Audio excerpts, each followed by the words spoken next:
In your opinion, what makes a good president?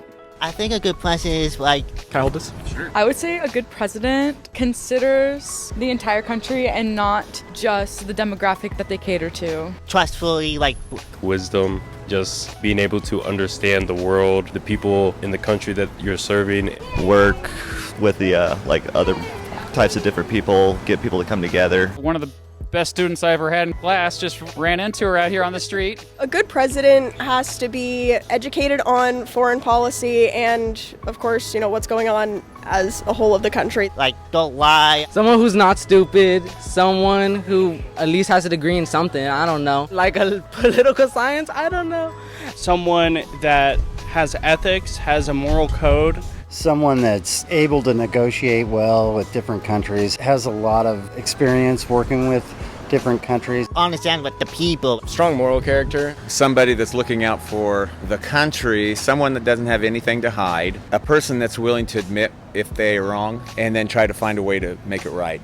Inspire hope.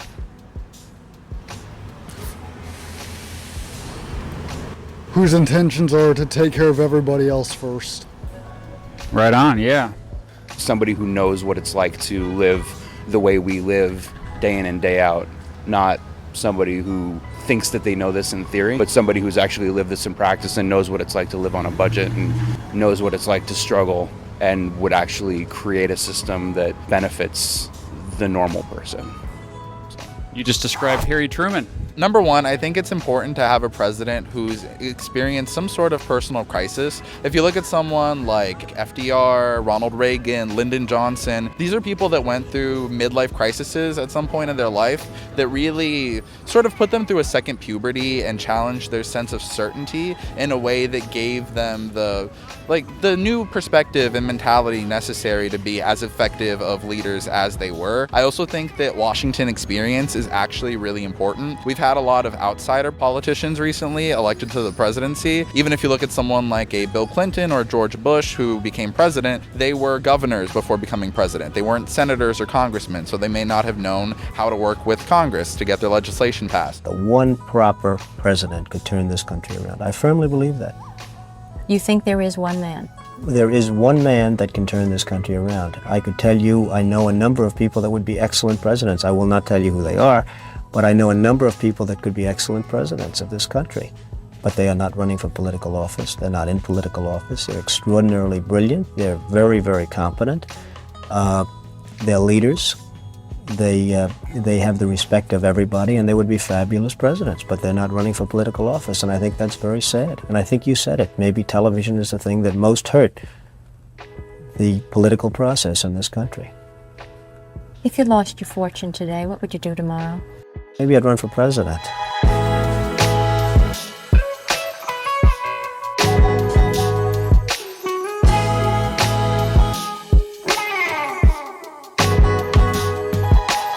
I'm Mr. Beat, and who the heck do you think you are, huh? Oh. Okay. Well, I believe you then. Anyway, the President of the United States. Today, we celebrate our Independence Day.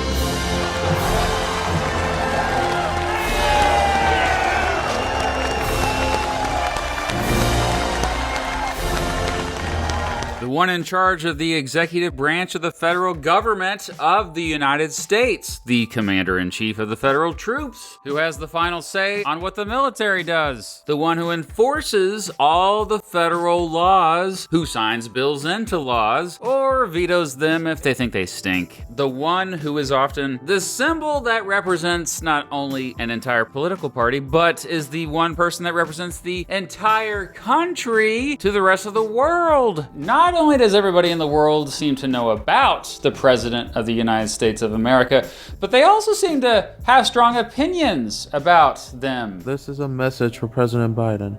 You have gone down the same path that Benito Mussolini went, and you will pay a price for it.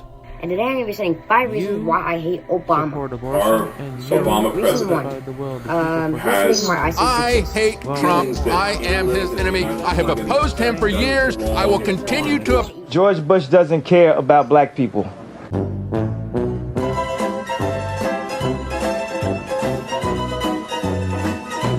Yeah, most Americans don't vote on election day. Less than 15% usually show up to vote in local elections. Less than 47% showed up to vote in the midterm elections in 2022, but nearly 67% of Americans showed up to vote the last time there was a presidential election. When a president is on the ballot, all of a sudden, everyone is like, okay, let's freaking do this, man. It's true. Most Americans likely don't know the names of everyone on their local school board or city council. Heck, they probably don't even know the names of their U.S. senators or U.S. representatives, but they know who the president is. Everybody these days seems to care about who the president of the United States is, because that job is a pretty big freaking deal.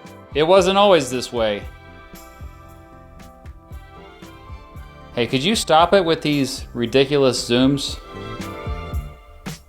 Thank you. It didn't used to be. The power of the presidency has dramatically grown since George Washington became the country's first president 235 years ago. Today, being an American president is arguably the most powerful job in the world. It's also one of the most difficult jobs in the world. I'm sure it's no surprise to you that leading the world's only remaining superpower is incredibly stressful. In 1 year, an American president often ages 4 years. I mean, just look at these first year being president portraits versus last year of being president portraits. Okay, so maybe that one's not a good example there. Anyway, I've been making videos about the presidents of the United States of America. No, not the band, the presidents of the United States of America, the actual presidents of the United States of America for more than 13 years now. Jeez. I've made documentaries about several of the presidents. I've made a video about every single American presidential election. I've repeatedly ranked the presidents. By the way, it's already time again to update those rankings. Heck, I've even made songs about all of the presidents. For these reasons, I've gained somewhat of a reputation over the years as the American Presidents Dude on YouTube. Which is fine, put it on my gravestone, whatever. But over the past 13 years, not once have I ever made a video about what simply makes a good president. Sure, I've explained why I like certain presidents in those rankings videos, but I've never tried to synthesize a broader explanation. After all, what makes a, quote, good president, you might assume, is subjective. Or is it? Hey, stop it with that. Obviously, the presidency is a leadership position, but okay, what makes a good leader? That's subjective too, man. In this video, I'm gonna break down what both the experts and ordinary people generally say makes a great president. Okay, so what are the qualities that make a good president? A good president is going to be somebody that looks out for not people that are only on their side, but people that are on either side of the partisan line. Again, most Americans can specifically name their favorite presidents, but when it comes to explaining exactly why, things get a bit murky. Well, based on my research, based on what both the experts say and ordinary citizens say, here are the 10 main qualities that people generally think makes a good president. Oh, and experts in this case, experts, meaning American presidential historians. Honest. They seem honest. Somebody that's honest. Number 1, honesty. A good president tells the truth, even when people don't want to hear the truth, or they can't handle the truth. A good president tells the truth, even if it hurts their own popularity. People believe what they want to believe, after all, but a good president realizes that telling people what they want to hear is not always going to help them. The truth can hurt. Now, it can be difficult these days to determine what's the truth. There's just so much misinformation and disinformation coming at us at like 100 miles an hour. It can be overwhelming. I even made a 30-minute long video trying to explain how to find the truth. But many of you didn't watch that video because, well, it was overwhelming. Oh, but hey, I guess this is the perfect time to talk about the sponsor of this video.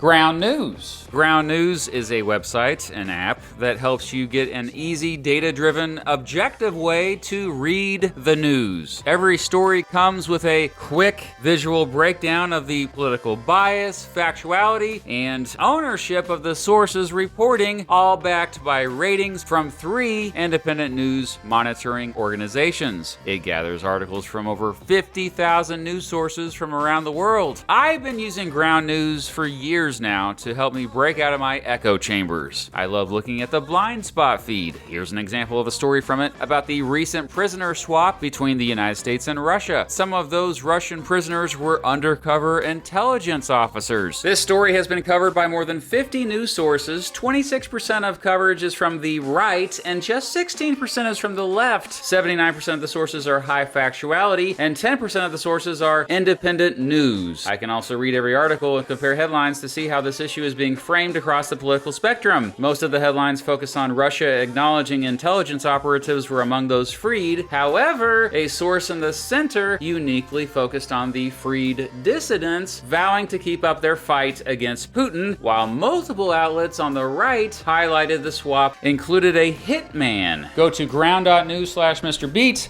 to subscribe through my link and get 40% off unlimited access to their Vantage plan, which is the same plan I use. Subscribing means you're directly supporting an independent platform dedicated to restoring facts, transparency, and trust in the news. Well, that sponsorship worked out pretty well. Pat myself on the back there. Yeah, this video, what is this video about though? Oh, back to what makes a good president. Honesty. If you're consistently honest, people are more likely to believe you in the future. On the other hand, if you constantly lie, people are less likely to believe you in the future. And it's hard to be an effective president if few people trust you. Someone that's going to listen to not only the people, but their advisors on both sides. I think also just being conscious of your country. It will vary country to country what the best president would look like. So just being very hyper aware of the needs of your country. Number 2, willingness to listen.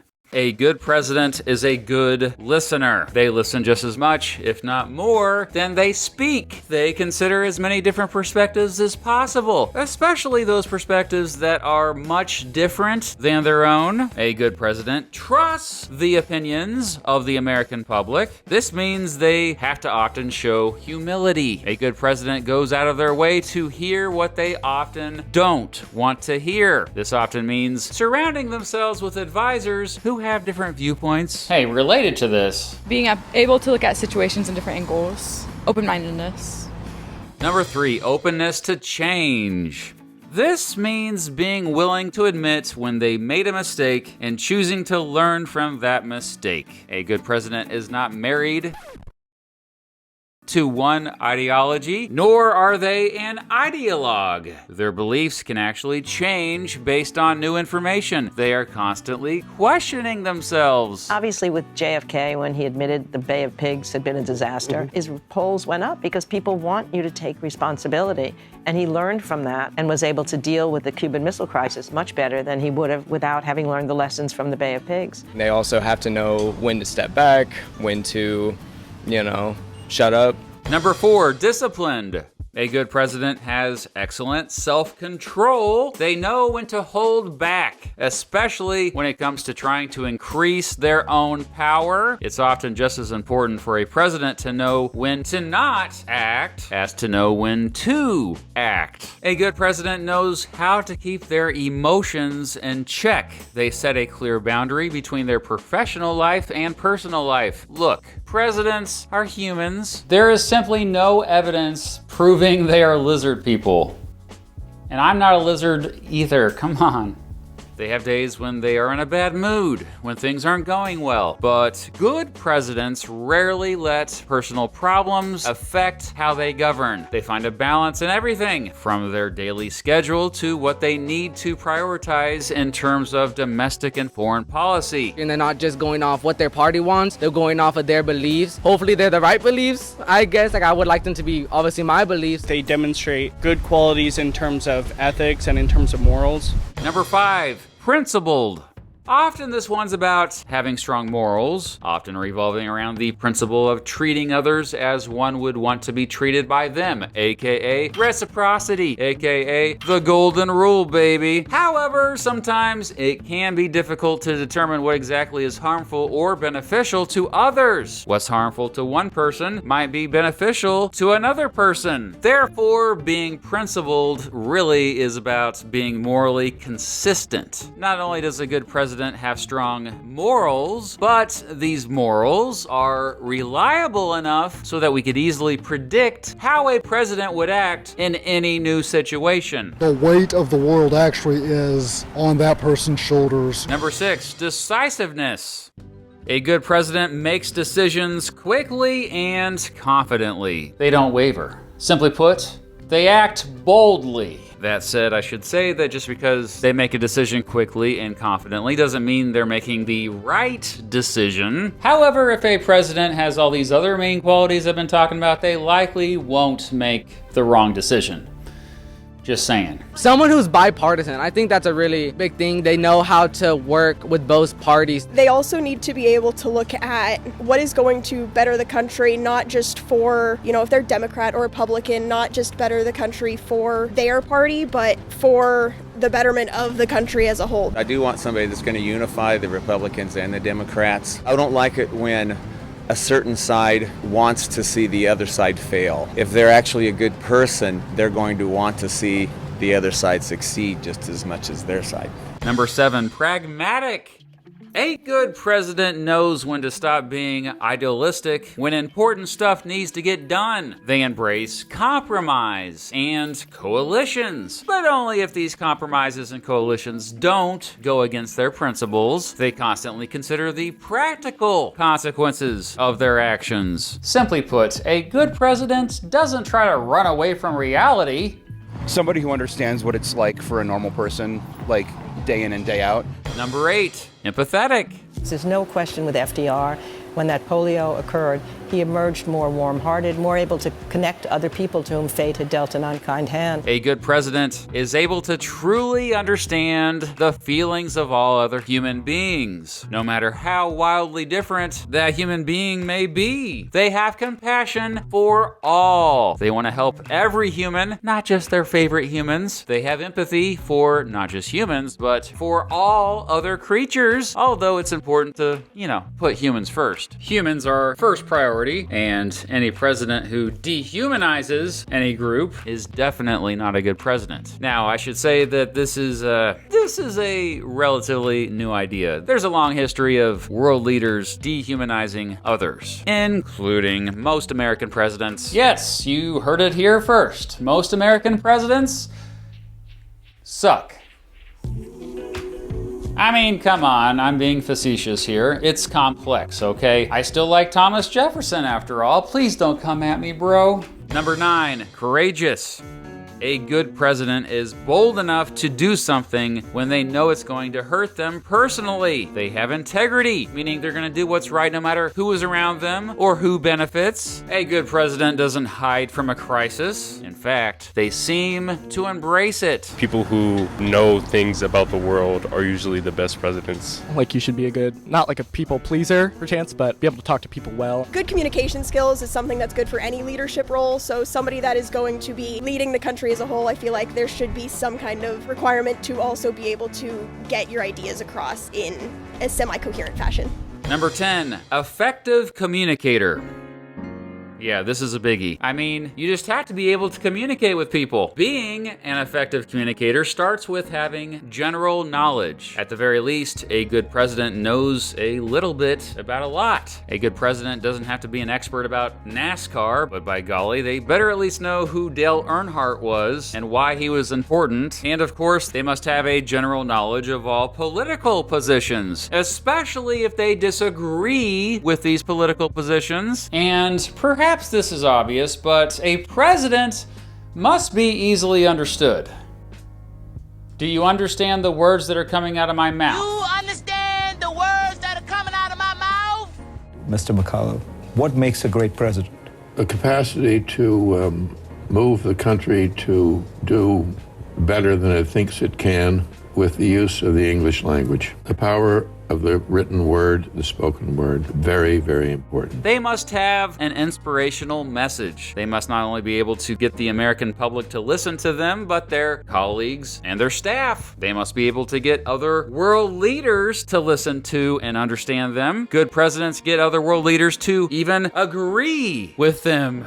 So yeah, persuasiveness is important. A good president is charismatic and a master at rhetoric. After all, often the most powerful people in world history were just good at communicating. I just think so many people are not interested in politics right now that it's not good until we get someone we believe in. There's a lot of people in America that could do it well. I think we're a country full of very smart people. I don't think our politicians are doing what they need to right now. So that's it. Based on my research, if a president is all 10 of these things, they'll be considered a great leader. If a president is all 10 of these things, they'll get a lot of stuff done that helps a lot of people. Now, it's important to acknowledge there are qualities that didn't make this list that historians have mentioned due to either the fact that I think they're already strongly related to the qualities I listed, or I just personally think they are overrated. For example, C-SPAN's survey of presidential leadership mentioned stuff like economic management, administrative skills, and performance within context of times. But you know what?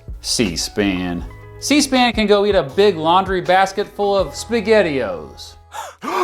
Yeah. Anyway, just know that historians have expanded on my 10 qualities list, and if you're, being honest, willing to listen, open to change, disciplined, principled, decisive, pragmatic, empathetic, courageous, and want to be a better communicator, you really ought to learn more. Sources, as always, are in the description of this video. I'll wrap this up by saying that we truly don't know how good a president is until many years have passed since they left office. There's a lot of decisions they have to make behind the scenes. Often corporate media and social media are both focused on the sensational or scandalous stuff, and we don't get the full picture of what happened until long after the dust has settled. This explains why someone like Abraham Lincoln, who was widely unpopular when he first became president, now is widely considered to be the greatest president.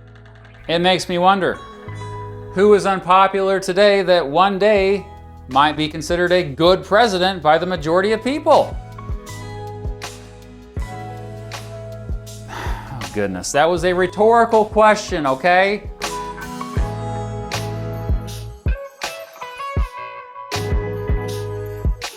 Well, what do you think makes a good president? You may disagree with this entire list. After all, you punk. Let me know down below. There is no way that anyone is going to have a better answer than what you just said. A shout out to Andre Dutra for letting me interview him for this video. Be sure to subscribe to his political history channel. I mean, come on, it's great.